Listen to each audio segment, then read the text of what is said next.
یہ فضیلت بخشی ہے کہ انہوں نے اپنی کتاب کی حفاظت کی ہے، اور اس کی ابتدا اللہ نے سورہ فاتحہ سے فرمائی ہے۔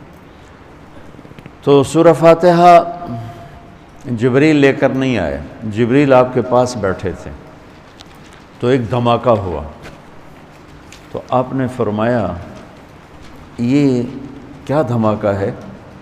کہ یا رسول اللہ آج ایک دروازہ کھلا ہے جو پہلے کبھی نہیں کھلا، اور آج ایک فرشتہ آ رہا ہے جو آج تک زمین پہ نہیں آیا، اور ایک کلام لے کر آ رہا ہے جو آج تک کسی نبی پر نہیں آیا۔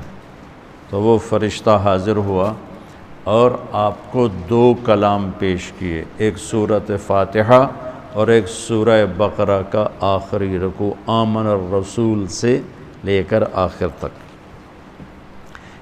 ابشر بنورین، آپ کو 2 نوروں کی بشارت ہو، سورۃ فاتحہ اور سورہ بقرہ کا آخر رکوع۔ تو ہم تھوڑی سی بات سورہ فاتحہ پر کریں گے کہ میرے نبی نے فرمایا اوتیت المثانیہ مکان التورات والمائدہ مکان الانجیل والحوامیم مکان الزبور وفضلت بالمفصلات۔ میرے سب سے بڑی کتاب تورات تھی، سب سے بڑی، اٹھانا بھی مشکل تھا، اتنی بڑی کتاب تھی۔ میرے نبی نے کہا اللہ نے مجھے تورات کے بدلے میں سورہ فاتحہ دی تھی، 7 آیات سورہ فاتحہ دی تھی۔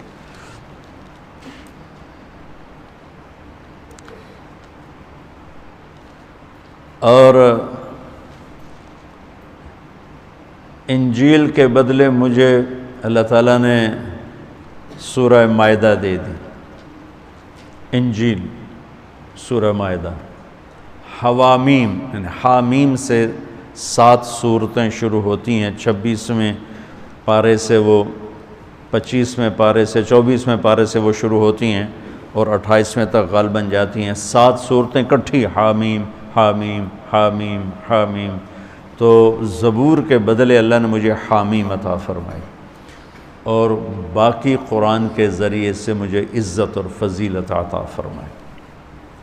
سورہ فاتحہ امام رازی رحمۃ اللہ علیہ ایک دفعہ اپنے خطبہ میں فرمانے لگے کہ اس سے 10,000 مسائل نکلتے ہیں، تو بعض لوگوں نے ان کا مذاق اڑایا۔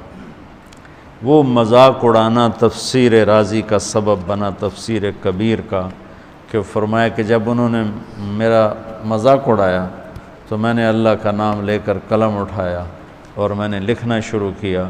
پہلی جلد سورہ فاتحہ پر ہے اور 10,000 مسائل اس بندے نے نکال کے پیش کیے ہیں امت کو۔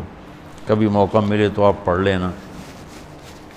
اور حضرت علی کا فرمان ہے امام المتقین، اگر میں سورہ فاتحہ کی تفسیر کروں، سورۃ فاتحہ کی تفسیر لکھواؤں تو 70 اونٹوں پہ لادی جائے گی، 70 اونٹوں پہ۔ اور یہ خالی دعویٰ نہیں تھا، ایک حدیث اور سنو۔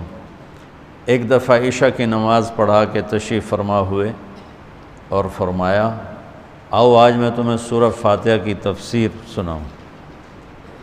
تو شروع کرتے ہیں بسم اللہ سے، اور بسم اللہ کی با سے شروع کرتے ہیں۔ عربی میں تو حروف کا بھی مطلب ہوتا ہے نا، با کا مطلب بیان کرنا شروع کیا اور فجر کی اذان ہو گئی، بات چل رہی تھی۔ سبحان، ہم نے تو تم نے تو شاید وہ کتاب دیکھی نہیں، وہ شرح میت عامل الباء للالصاق مررت بزید، ہمیں تو بس اتنا ہی آتا ہے۔ یا حرف جر ہے، باؤ تاؤ کاف و لام و واؤ منز و مزخلا رب حاشا من عدا حتی، کیا ہے حتی الہ، وہ جو من نحمیر زبانی یاد کی تھی۔ تو سورۃ فاتحہ سارے آسمانی کلاموں کا، جتنے آسمان سے کلام اترے، کتابیں اتریں، اس کا خلاصہ ہے قرآن، اور قرآن کا خلاصہ ہے سورۃ فاتحہ، اور سورۃ فاتحہ کا خلاصہ ہے ایاک نعبد و ایاک نستعین۔ ایک اور طرح، سارے آسمانی کلاموں کا سردار ہے قرآن، اور قرآن کا سردار ہے سورۃ بقرہ، اور سورۃ بقرہ کا سردار ہے آیت الکرسی، اللہ لا الہ الا ہو۔ تو آسمانی علوم کا خلاصہ قرآن، اور قرآن کا خلاصہ سورۃ فاتحہ، اور سورۃ فاتحہ کا خلاصہ ایاک نعبد و ایاک نستعین۔ یا اللہ صرف تیری بندگی، یا اللہ صرف تجھ سے مدد، ایاک سارے طرفوں سے، وَإِذَا سَأَلْتَ فَاسْأَلِ اللَّهِ وَإِذَا اسْتَعَنْتَ فَاسْتَعِنْ بِاللَّهِ ایاک، کہ یا اللہ صرف تیری بندگی، اور یا اللہ صرف تجھی سے مانگنا، تیرے آگے جھولی بھر، دنیا بھی اسی سے مانگنی ہے اور آخرت بھی اسی سے مانگنی ہے۔ اللہ نے ہمیں دنیا پہلے سکھائی، آخرت بعد میں سکھائی۔ ربنا آتنا فی الدنیا حسنۃ وفی الآخرۃ حسنۃ وقنا عذاب النار۔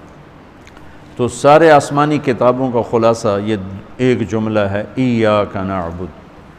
اور بندگی صرف نماز نہیں، بلکہ پوری زندگی اللہ کی چاہت میں گم ہو جائے، ڈھل جائے، اور ہر ضرورت میں اللہ ہی کی طرف ہاتھ اٹھے، مخلوق کی طرف ہاتھ۔ ایک ہوتا ہے ایک دوسرے کی مدد کے لیے، بھائی اپنا ٹریکٹر دینا، یار میری جو ہمارے ہاں ہم نے اپنی مثال دینی، جب وہ ایک دم زمین تیار کرنے کا وقت آتا ہے تو وہ 3 ٹریکٹر بھی کافی نہیں ہوتے، تو ہم کہتے ہیں جی ذرا اپنا ٹریکٹر بھیج دینا، ایک ہی دن میں ہماری زمین ساری تیار ہو جائے۔ یہ ایک دوسرے کی امداد باہمی ہے۔ مدد جہاں انسان بے بس ہے، صرف اللہ ہی کر سکتا ہے، ان چیزوں میں اللہ کے سامنے جھولی پھیلانا، اسی کو پکارنا، اسی کے آگے ہاتھ پھیلانا، اور اسی کے آگے سر جھکانا۔ حنین میں صحابہ جیسی ہستیوں نے کہا آج ہمیں کوئی نہیں ہرا سکتا، ہم بہت زیادہ ہیں۔ اللہ نے ایک حلے میں اڑا کے سب کو کہاں سے کہاں بھگا دی۔ لن نغلب من قلۃ، آج ہمیں کوئی نہیں ہرائے گا۔ تو پہلے حملے میں ہی قدم اکھڑے، اور صرف 88 آدمی اللہ کے نبی کے ساتھ رہ گئے، 12,000 بھاگ گئے۔ پھر یوم حنین اذ اعجبتکم کثرتکم فلم تغن عنکم شیئا۔ تو میرے عزیزو، سورۃ فاتحہ پورے قرآن کی چابی ہے، تمہید ہے۔ قرآن توحید بتاتا ہے، رسالت بتاتا ہے، آخرت بتاتا ہے۔ سورۃ فاتحہ میں توحید بھی ہے، رسالت بھی ہے، اور آخرت بھی ہے۔ الحمدللہ رب العالمین الرحمن الرحیم مالک یوم الدین۔ الرحمن الرحیم تک اللہ کی ذات صفات توحید ہے، مالک یوم الدین جزا سزا اور آخرت ہے، ایاک نعبد و ایاک نستعین یہ مقصد زندگی ہے، اہدنا الصراط المستقیم یہ طلب ہے زندگی کی، سب سے بڑی طلب ہدایت ہے، الصراط الذین انعمت علیہم یہ رسالت کہ جن پر تیرا انعام ہوا، اولئک مع الذین انعم اللہ علیہم من النبیین والصدیقین والشہداء والصالحین وحسن اولئک رفیقا۔ تو سورۃ فاتحہ کو مجھے کوئی یاد پڑتا ہے، ایک دفعہ میں کہیں پڑھا تھا کہ اللہ اپنی ذات کو اتنے خوبصورت انداز میں بیان کرتا ہے، الحمدللہ رب العالمین الرحمن الرحیم مالک یوم الدین۔ یہ تو غیب کے صیغے کے ساتھ بات ہو رہی، لیکن اللہ اپنی ذات کو اس قدر خوبصورت انداز میں بیان کرتا ہے کہ ان 4 لفظوں میں اللہ سامنے آ جاتا ہے، تو سننے والا اللہ کو سامنے دیکھ کر کہتا ہے ایاک نعبد، تیری ہی بندگی کرتے ہیں، و ایاک نستعین تجھ سے مانگتے ہیں، کیونکہ اللہ کو دینے کے لیے کہیں سے مانگنا نہیں پڑتا۔ ابراہیم علیہ السلام نے آگ میں جاتے ہوئے جبریل اور ہوا کے فرشتوں کو کہہ دیا تھا اما الیک فلا و اما الی اللہ فنعم ایاک نعبد و ایاک نستعین۔ اللہ تعالیٰ نے اپنی ذات کو اس خوبصورت انداز میں پیش کیا کہ جیسے ہم اللہ کو دیکھ کر کہہ رہے ہیں ایاک نعبد و ایاک نستعین، یا اللہ صرف تیری بندگی کریں گے، یہ سر اور کہیں نہیں جھکے گا۔ اور یا اللہ صرف تجھ سے مانگیں گے اور کسی سے نہیں مانگیں گے۔ قرآن وہ میں نے پہلے ایک مثال سے بتا دیا، یہ استعانت بالغیر نہیں ہے، بھائی مجھے قرض چاہیے اب مجھے 1,00,000 روپیہ دے دیں، یہ اس میں نہیں آتا ہے۔ میرے نبی قرضہ اٹھاتے تھے، میرے نبی نے جنگ کے لیے تلوار اٹھائی، زرہ پہنی، اسباب کی دنیا ہے، اسباب کا اختیار کرنا اور چیز ہے، اور جن چیزوں میں اللہ کے سوا کوئی کرنے والا نہیں وہ لوگوں کے سامنے ہاتھ پھیلا دینا۔ استعانت صرف اللہ سے۔ اگر آپ نماز کی عادت ڈال لو نا، آپ پڑھتے ہو لیکن ہر حاجت میں مصلی پہ آ جاؤ، پھر آپ کو ایاک نستعین کا مزہ آئے گا۔ اپنی حاجت نماز کے ذریعے اللہ کے سامنے رکھو۔ ایک بدو طواف کر رہا تھا، یا اللہ تجھے پتہ ہے نا میں بھی بھوکا ہوں اور میری اونٹنی بھی بھوکی ہے، اور مجھے کھانے کو میرے بچے بھی بھوکے اور میں بھی بھوکا۔ ایک آدمی ساتھ سن رہا تھا تو اس نے جلدی سے اپنے تھیلی نکالی درہموں کی، کہ میرے بھائی قبول فرما، کا پیچھے ہٹ۔ تو اس سے لینا ہوتا تو اس کے گھر میں آتا، جس کے گھر آیا ہوں اسی سے لینا، چل چل مجھے نہیں چاہیے۔ وہ طواف سے فارغ ہوا تو اعلان ہوا فلاں ابن فلاں کہاں ہے؟ تو یہ خود تھے، کہا جی میں ہوں۔ کہا آپ کے چچا کا انتقال ہوا ہے تو انہوں نے اپنی ساری وراثت آپ کے نام کر دی ہے، چونکہ ان کی اولاد کوئی نہیں تھی۔ تو 1 منٹ میں اللہ تعالیٰ نے قبول فرمائی۔ ہشام بن عبد الملک اور سالم بن عبداللہ بن عمر بیت اللہ کا طواف فرما رہے تھے، تو ہشام نے کہا سالم کوئی ضرورت تو بتاؤ، تو وہ کہنے لگے اللہ کے گھر میں ہو کر میں اللہ کو نہ بتاؤں تمہیں بتاؤں، کتنے شرم کی بات۔ تو ہشام چپ ہو گیا۔ ہشام بادشاہ تھا بنو امیہ کا۔ تو جب دونوں باہر نکلے تو ہشام نے کہا اچھا اب تو بولیے، کوئی ضرورت بتائیں۔ تو سالم بن عبداللہ بن عمر، حضرت عمر کے پوتے، کہنے لگے کیا بتاؤں، دنیا کی یا آخرت کی؟ وہ کہنے لگا دنیا کی بتاؤ، آخرت کی میں کیا پوری کروں گا؟ تو وہ کہنے لگے دنیا تو کبھی اللہ سے نہیں مانگی، تجھ سے کیا مانگوں؟ ما سألت من یملکھا فکیف من لا یملکھا، جو دنیا کا شہنشاہ ہے، دنیا تو اس سے کبھی نہیں مانگی، تم سے کیا مانگوں گا؟ تو میرے عزیزو، سارے قرآن کا خلاصہ یہ 2 لفظ ہیں، ایاک نعبد۔ امت اللہ کے سامنے سر جھکا دے، ہر حرام چھوڑ دے، ہر حلال پہ آ جائے۔ بندگی صرف نماز نہیں ہے، بازار کی بندگی کیا ہے؟ سچائی، ناپ تول کا پورا ہونا، وعدے کو وفا کرنا، کھوٹ ملاوٹ سے بچنا، یہ بازار کی عبادت ہے۔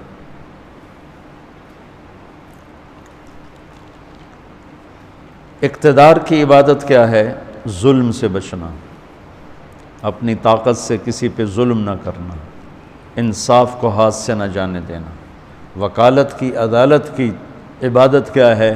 ظالم کا ساتھ نہ دینا۔ سیاست کی عدالت کی عبادت کیا ہے؟ دنیاوی مفاد نہ اٹھانا، بلکہ قومی مفاد کے لیے اپنے آپ کو پیش کرنا۔ گھر کی بندگی کیا ہے؟ ماں باپ ہیں تو ان کی آنکھوں کی ٹھنڈک بننا، بیوی ہے تو اس کے دامن کو خوشیوں سے بھرنا، اولاد ہے تو ان کو ایسی محبت دینا جیسے میرے نبی حسنین کو دے کر گئے تھے۔ یہ اس طرح عبادت پھیلی ہوئی ہے۔ بہن بھائی ہیں تو ان کے ساتھ شیر و شکر ہو کے رہنا، ان کی کمیاں زیادتیوں سے درگزر کرنا، یہ ایاک نعبد ہے۔ صرف نماز کے اندر نہیں ہے ایاک نعبد، بلکہ پوری زندگی ایاک نعبد ہے۔ تو میں کہا کرتا ہوں سچائی، دیانتداری اور انصاف، یہ 3 چیزیں اگر آپ کے اور میرے اندر ہیں تو ہماری پوری زندگی عبادت بن جائے گی، پوری زندگی بندگی بن جائے گی۔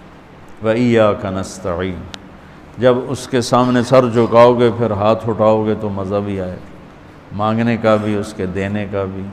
اس کو کون سا کہیں سے لینا پڑتا ہے؟ جو وہ نباتہ بن یزید نخی رحمۃ اللہ علیہ تابعین میں سے ہیں، اللہ کے راستے میں جا رہے تھے، گدھا مر گیا تو نیچے اتر کے 2 نفل پڑھ کے کہنے لگے یا اللہ تو بے نیاز ہے، تجھے تو کسی چیز کی ضرورت نہیں اور میں تو مسافر ہوں، مجھے اس کی ضرورت ہے، اسے زندہ کر۔ اور ایک چھڑی ماری، قم باذن اللہ، گدھا اچھل کے کھڑا ہو گیا۔ اور امام شعبی، شافعی نہیں شعبی فرماتے ہیں کہ میں نے اس گدھے کو دمشق کے بازار میں فروخت ہوتے دیکھا، اور وہ نباتا پہلے فوت ہوئے، کھوتا بعد وچ مریا، ایسی دعا قبول ہوئی۔